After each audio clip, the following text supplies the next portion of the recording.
Hello everyone, कैसे हो आप सब गाइस। बहुत प्यारा, बहुत इम्पोर्टेंट, बहुत ही मज़ेदार वीडियो है। प्लीज़ पूरा वीडियो देखिएगा। पहले तो मैं अपने बारे में आप लोगों को बता दूं कि मैं कौन हूं, मैं कहां से पढ़ाई किया हूं, क्योंकि जिस पर्सन का आप एक्सपीरियंस सुनने वाले हैं क्या वो सच में उतना मतलब वो उसका स्टैंडर्ड है कि आप उसके एक्सपीरियंस को तवज्जो दें, ये आपको जानना बहुत ज़रूरी है। क्लियर है? So let me tell you about myself. मेरा नाम है कार्तिकेय पांडे, ठीक है ना। आप लोगों ने अभी तक में देख ही लिया होगा कि मेरा नाम क्या है, कार्तिकेय पांडे, ठीक है। मैंने जवाहर नवोदय विद्यालय से पढ़ाई करी थी, JNV सतना से। मैं अपने बारे में 2 मिनट में ब्रीफ करूंगा। JNV सतना, क्लियर है। JNV सतना से पढ़ाई करने के बाद मैंने JEE मेन और एडवांस का पेपर दिया। JEE मेन अच्छा गया था, 139 के अप्रॉक्स आई थिंक मार्क्स आए थे, 139 131 आए थे, बहुत पहले के थे, ठीक है ना। और JEE एडवांस का पेपर दिया, उसमें भी मैं क्वालिफाई किया, मेरे 126 के आसपास उसमें मार्क्स आए, लेकिन मुझे कुछ मिला नहीं, ठीक है ना। जनरल कैटेगरी को बिलोंग करता हूँ, मुझे कुछ नहीं मिला IIT में, ठीक है। तो बहुत अच्छे, फर्स्ट अटेम्प्ट में मेरा कुछ नहीं हुआ। उसके बाद मेरा सुपर 30 के एक सेंटर में एडमिशन हो गया और मैंने ड्रॉप किया। क्लियर है बेटा? मैंने ड्रॉप किया कब? 2014 के बाद, ठीक है। और 2015 में मैंने दोबारा IIT दी।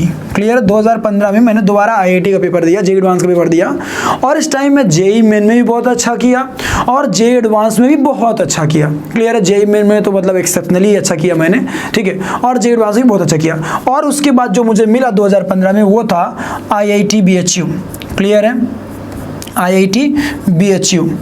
एक्चुअली मेरे को बहुत अच्छे ऑप्शंस और भी थे NITs में, लेकिन मुझे IIT चाहिए था, टैग वर्ड मैटर करता है, इसलिए मैं IIT के पीछे भागा, ठीक है। सो ये मेरी कहानी है। सो मेरा जो एक्सपीरियंस होगा ड्रॉपर्स से रिलेटेड वो कहीं ना कहीं आपके लिए मैटर करेगा, बहुत ज़्यादा मैटर करेगा, ठीक है। और मैं ऐसे इंस्टीट्यूट से भी पढ़ के आया हूँ कि वहाँ पे ऐसी बहुत सारी बातें थी, बहुत सारे ड्रॉपर्स के बीच में हम रहते थे। सो कहीं ना कहीं ये सब मैटर करता है। सो मेरा बस एक सजेशन है कि प्लीज़ इस पूरी वीडियो को आप लोग देखिएगा। देखिए, कुछ बातें हैं जिनका मैं हरदम ध्यान रखा और मुझे ऐसा लगता है कि मैं इन बातों का और यदि ध्यान रखता तो मेरा और अच्छा स्कोर और अच्छी रैंक आ पाती JEE एडवांस में। क्लियर है? सो उनमें से कौन कौन सी बातें थी मैं एक एक करके सारी बातें आप लोगों के सामने रखने की कोशिश करूंगा। क्लियर है? जो सबसे पहली बात मेरे को लगती है जो कि हर बच्चे को ध्यान रखनी चाहिए, दैट इज मोटिवेशन का।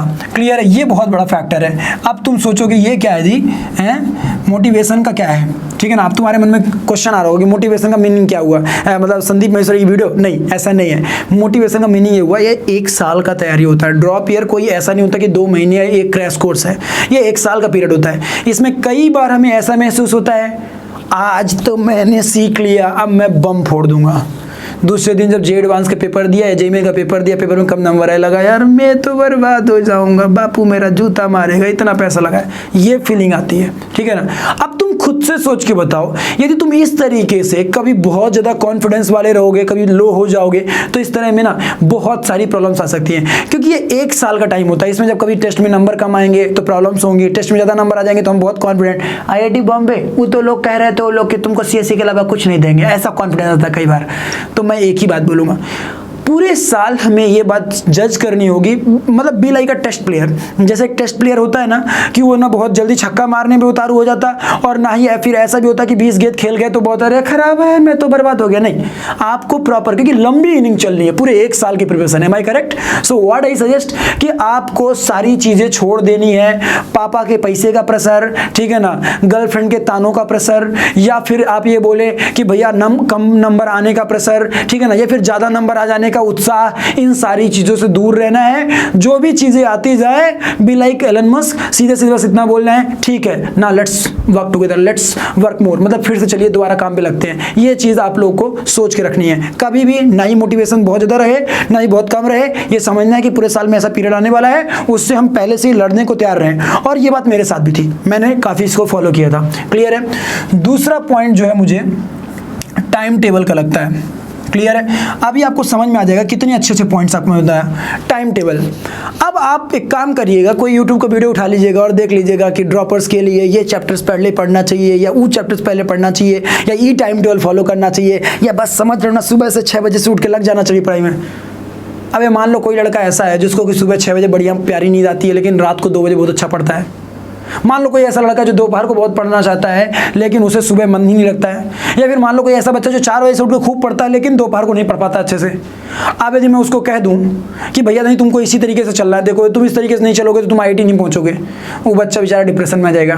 बच्चा उस चीज़ को फॉलो करने के चक्कर में पड़ जाएगा जो चीज़ उसको कभी सही से आती नहीं थी। सो व्हाट आई सजेस्ट कि आपको पूरे साल का कोई टाइम टेबल नहीं लेके चलना है, आपको ना फ्रेगमेंट्स में टाइम टेबल लेके चलना है। जैसे ठंडी के समय का जो टाइम टेबल होगा वो गर्मी समय में वैलिड नहीं होगा, और जो गर्मी समय का टाइम टेबल होगा वो बरसात में वैलिड नहीं होगा। अरे भाई बरसात में पानी है, किचकिच चाहिए है, वो है। ठंडी में भैया सुबह पढ़ाई करने को मन नहीं लगता है, गर्मी में भैया शाम को बहुत गर्मी लगती है यार, बढ़िया सुबह उठ के अच्छा पढ़ने को मन करता है, तो सब उल्टा हो जाता है। सो इसीलिए पूरे साल का टाइम टेबल कुछ मत बनाइए। आपको ये बात ध्यान रखना है कि भैया मैं एक टाइम टेबल ऐसा बनाऊं जिसकी मदद से मैं रेगुलर टाइम दे पाऊं। जैसे कि मैं एक दिन का ऑन एवरेज में जो 6 से 7 घंटे का टाइम देने वाला हूं, कभी ऐसा भी ना हो कि मैं दिन के 15 घंटे दे रहा हूं किसी महीने दिन के डेली, और किसी महीने में 1 घंटे बस दे रहा हूं। ऐसा नहीं होना चाहिए। हमारा एक प्रॉपर ग्राफ, हमारा जो ग्राफ है ना वो ऐसा नहीं होना चाहिए कि यदि हम ग्राफ अपने देख रहे हैं तो नंबर ऑफ आवर्स ग्राफ कुछ ऐसा है, ऐसा नहीं होना चाहिए। It should not be like that, it should be like this.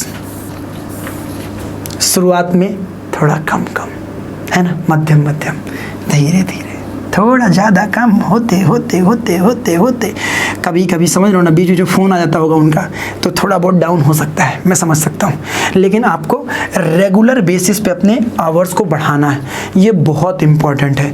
यदि आप ये सोच के चलेंगे कि भैया हम तो इस महीने इतना पढ़ लेंगे अगले महीने रिलैक्स हो जाएंगे, तो भी प्रॉब्लम है। सो आपको रेगुलर रहना है और कोई पूरे साल का टाइम टेबल नहीं लेके चलना है। सबसे इंपॉर्टेंट चीज़ अपना खुद का, अपनी कैपेबिलिटीज़ पे बेस्ड अपना टाइम टेबल रहिए अपना। मतलब आप ये देखिए कि मेरे को कब पढ़ना अच्छा लगता है, मैं उसके अकॉर्डिंग टाइम टेबल बनाऊंगा। इस बात का ध्यान रखिए। ये दूसरा पॉइंट हो गया जिस पे कि आप लोग को ध्यान देना चाहिए।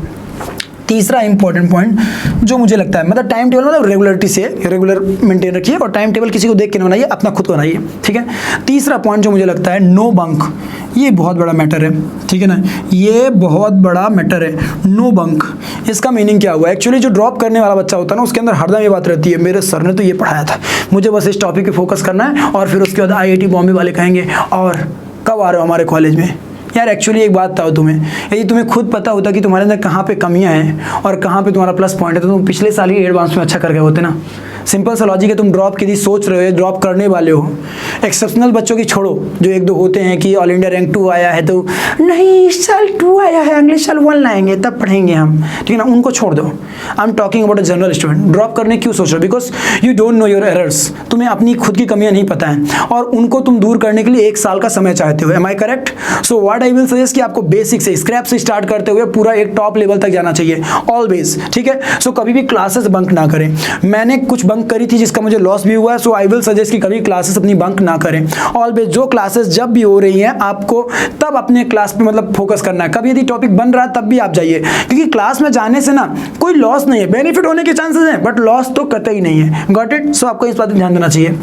चौथी चीज जो मुझे लगती है, आपको रैंक ओरिएंटेड काम करना चाहिए।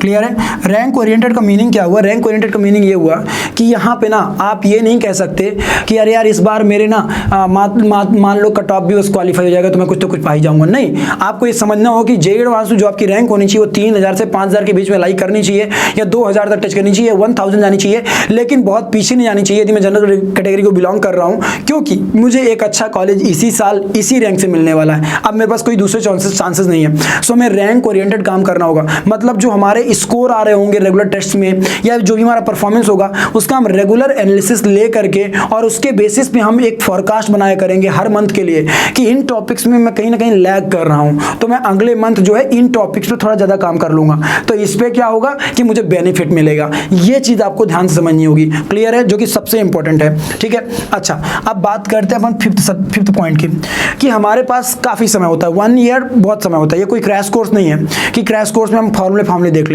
यहाँ पे आप अपने वीक सब्जेक्ट्स पे फोकस कर सकते हैं। क्लियर है? वीक सब्जेक्ट्स पे आप आसानी से फोकस कर सकते हैं बिना किसी टेंशन के। आई विल सजेस्ट कि यहाँ पे आपको ये समझना होगा कि जो आपके वीक सब्जेक्ट्स हैं उनको मजबूत करने का पूरा साल आपके पास समय है। आप उन पे यदि फोकस करेंगे तो आप कहीं ना कहीं आपको बेनिफिट मिलेगा। जैसे कि मैं ड्रॉपर था बट उसके बावजूद मैंने अपने मैथ्स पे फोकस नहीं किया था, जिसका लॉस मुझे एडवांस के पेपर में देखने को मिला। मेरे स्कोर थोड़े कम आए उसकी वजह से। यदि मैं मैथ्स पे फोकस कर लेता प्रॉपर टाइम पे तो और स्कोर मेरा बढ़ जाता। सो व्हाट आई सजेस्ट कि अपने वीक सब्जेक्ट को बहुत इंपॉर्टेंट तरीके से देखना इस बार, क्योंकि 1 साल का समय है। 1 साल समय काफ़ी समय होता है किसी भी सब्जेक्ट को स्ट्रॉन्ग बनाने के लिए। ओके, सो आपको इस बात पे ध्यान देना है, ठीक है। ये बहुत इंपॉर्टेंट पॉइंट था। Now we will talk about 6th point. Clear है? तो 6th पॉइंट जो है वो है रेगुलर टेस्ट। क्लियर है? Regular test, regular test. अब होता क्या है बेटा, देखो यदि कोई बच्चा फाउंडेशन वाला बच्चा है, प्री फाउंडेशंस का है, तो उसको ना शुरुआत के 3-4 महीने तो कुछ टॉपिक समझते हुए लग जाते हैं, ठीक है, तब वो जाके टेस्ट वेस्ट देने की सोचता है। लेकिन जो एक ड्रॉपर बच्चा होता है उसको बहुत सारे टॉपिक्स के बारे में थोड़ा बहुत पहले से आइडिया होता है, और वो बेसिक से शुरुआत से ही जब रिविजन करता है ना तो उसे बहुत कुछ बन रहा होता है। सो व्हाट आई सजेस्ट कि आपको ना from first day regular test के बारे में सोचना चाहिए। मतलब आपको शुरुआत के ही जो 15 डेज जब पास हो जाए आपकी प्रिपरेशन की, या 7 डेज या 8 डेज, आपको अपने टेस्ट देने स्टार्ट कर देना चाहिए। रेगुलर टर्म्स में आप टेस्ट देना स्टार्ट करिए। माइनर टेस्ट दीजिए, आप ट्राई करिए कि माइनर टेस्ट दीजिए। माइनर मतलब टॉपिक ओरिएंटेड, मतलब कोई भी एक स्पेसिफिक टॉपिक ओरिएंटेड टेस्ट दीजिए, ठीक है ना। फिर आप सेमी मेजर दीजिए। क्लियर है? सेमी मेजर टेस्ट दीजिए। सेमी मेजर मतलब कुछ यूनिट्स को मिला करके, लाइक पूरा काइनेमेटिक्स का यूनिट हो गया जिसमें कि रिलेटिव मोशन, प्रोजेक्टाइल मोशन और आपका मोशन इन 1D सब आ गया, ठीक है ना। ऐसे आप दीजिए, फिर उसके बाद आप मेजर टेस्ट की तरफ जाइए। लेकिन इनमें एक बात ध्यान रहे कि ये रेगुलर रहे, इनमें कभी भी ऐसा ना हो कि भाई हम कभी टेस्ट दे ही नहीं पा रहे। क्योंकि इसका कारण है कि यदि आप रेगुलर टेस्ट देते हैं ना तो आपके अंदर कहीं ना कहीं ये बात आ जाती है, अच्छा यहाँ पे लैग कर रहे हैं तो अब मुझे यहाँ पे फोकस करना है, कोई प्रॉब्लम वाली बात नहीं। यदि यहाँ प्रॉब्लम हो रही है तो हम यहाँ पे फोकस करें, ऐसे। और रेगुलर टेस्ट ही होते हैं जो आपको बताते हैं कि ओ भाई, ओ प्यारे, समझ रहा ना, तू गलत रास्ते में जा रहा है, चल सीधे रास्ते में आ। वो टेस्ट ही होते हैं जो तुम्हें बीच में बताते हैं। सो हमें उन्हीं का सहारा लेना है। कभी टीचर नहीं बताते हैं। टीचर क्या, टीचर के सामने मान लो तुम गलत ही नहीं किए, टीचर के सामने तुम अपने गर्लफ्रेंड से नहीं चैटिया है, तो उनको क्या पता चलेगा बताओ? वो नंबर ही तो होते हैं जो हमें बताते हैं कि ये बाबू से बहुत बात हुआ था कल रात को, देखो ना आज पेपर में नंबर उतार रहे हैं। तो इसीलिए मेरा सजेशन है कि हमें इस बात पर ध्यान देना है कि भी हम रेगुलर टेस्ट दें। क्लियर है? 7th इंपॉर्टेंट पॉइंट ये कि हमें एक इंस्टीट्यूट सही चूज करना जो हमें प्रिपरेशन में मदद करे। कभी भी याद रखिएगा, कभी भी इंस्टीट्यूट्स में से एक बात ध्यान रखिएगा कि 99% आपका कारण होगा सिलेक्शन का और 1% कारण होगा इंस्टीट्यूट का। क्लियर है?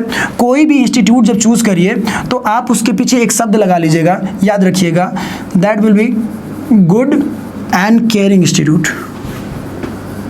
इसका मीनिंग क्या है? गुड एंड केयरिंग इंस्टीट्यूट का मीनिंग क्या है ये समझिएगा थोड़ा सा। एक्चुअली होता क्या है कि हम ड्रॉपर्स होते हैं, हम रिस्क नहीं लेना चाहते, हम रिस्क नहीं ले सकते। हम कभी भी होता है तो हमारे पापा या कोई भी क्या बोलता है, अरे भाई देखा रिस्क ना ला, जा बढ़िया कोटा में ललन में पढ़ ला, 1 साल में हो जाए तुम्हारा। ये थॉट होता है हमारा। लेकिन हम ये बात भूल जाते हैं कि क्या ललन में सारे बच्चों को सिलेक्शन हुआ? क्या ललन में जो ऑल इंडिया रैंक 1 2 3 4 5 दिखाई जा रही है, क्या वो ललन की ही थी? क्या जो ललन में जो रैंक दिखाई जा रही है उसके अलावा जो और बच्चे हैं उनका क्या? क्या ललन में जो फैकल्टीज का चेहरा दिखा के एडमिशन लिया जा रहा है, क्या वो मुझे लेंगे? क्या वो मुझे पढ़ाएंगे? क्या उस बैच में मैं पढ़ूंगा? कि कहीं ऐसा तो नहीं कि मैं बैच खेलता रह जाऊं पूरे साल और जब लास्ट में अच्छे टीचर से पढ़ने की बारी आए तो वो लोग बोले थैंक यू, आपके साथ एक छोटा सा प्रैंक हुआ था, कैमरा की तरफ देख के हाथ हिला दीजिए। तो हमें ये बात समझना है कि हमें उस इंस्टीट्यूट में जाना है जहाँ पे कि पर्सनली टीचर्स हमसे बात करें, जहाँ का सक्सेस रेशियो ज़्यादा हो, ठीक है, जहाँ पे बच्चों के बारे में एक बच्चे का रिपोर्ट इंस्टीट्यूट दे रहा हो, उस इंस्टीट्यूट के बारे में आप सोचिएगा। आपको ना ये नहीं देखना है कि ये बढ़िया रैंक होर्डिंग लगा है भैया, बड़ा का सा बच्चा इसे खड़ा था, I had prepared from Lalan and Akashvani that's why I got in college. अरे बच्चे को 1 करोड़ रुपए मिल जाएगा तो बच्चा ये क्या बोलेगा? ये भी बोलेगा आकाशवाणी मेरा पापा है। सिंपल सा लॉजिक है। तो आपको उन चीज़ों पे नहीं आना, आपको खुद से जज करना है। और आजकल तो यार ऑनलाइन का जमाना है, यूट्यूब में इतने वीडियोस है, कंटेंट है, स्टैंडर्ड है, सब कुछ जज करो ना। सीधा सा लॉजिक है।